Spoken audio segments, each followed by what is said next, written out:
tugende tudatinya dukomeze dufite ubutwari bwose au service de Dieu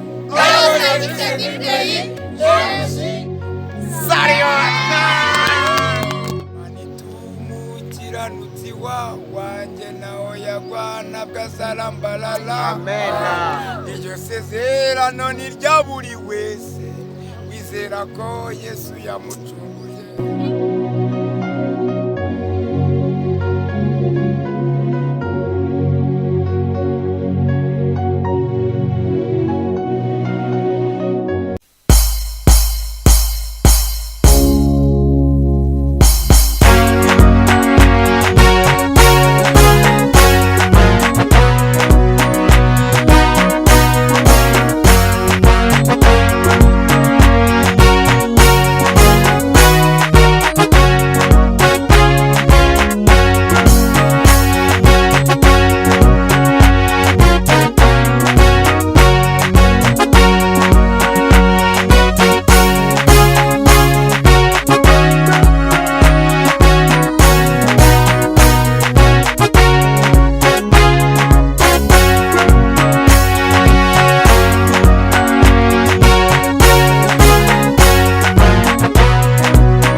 A few moments later.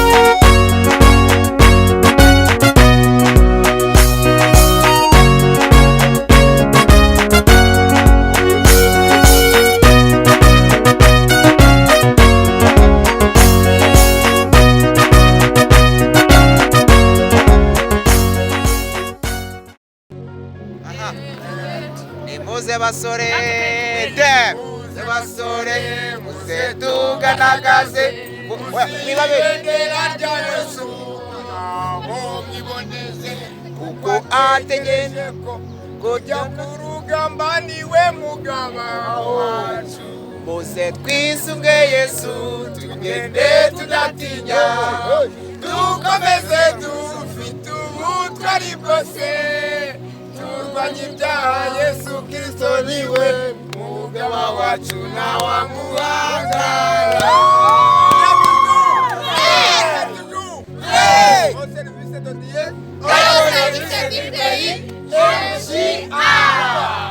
Sariut teri sari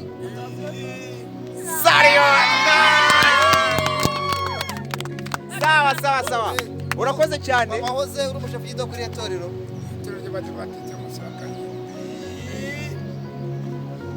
ntara y'ivugabutumwa rya Mutara witegura kuzagaruka ryari baririmbira akarimbo kamwe Imana itumukiranutsi wanjye naho yagwana bw'asarambalala iryo sezerano ni rya buri wese wizera ko Yesu yamucunguye.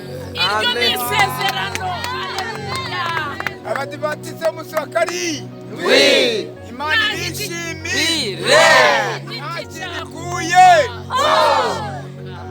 twese mu ntara y'ivugabutumwa rya Mutara Imana izaduhuze umunsi w'umunezero. Umugabo ninde? Yesu niwe mugabo we.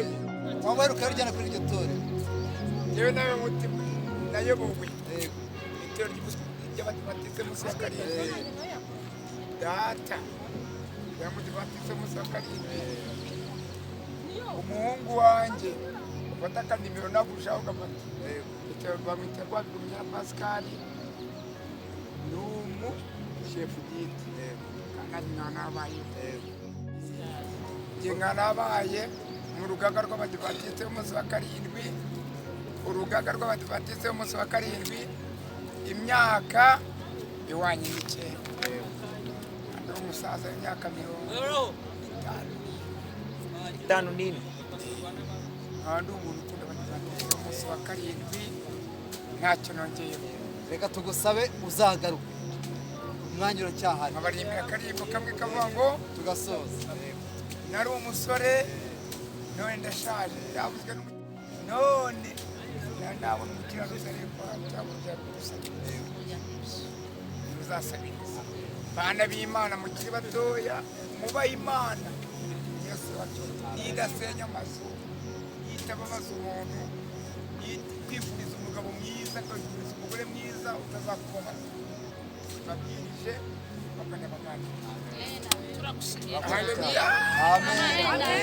Akami ngo ni Imana.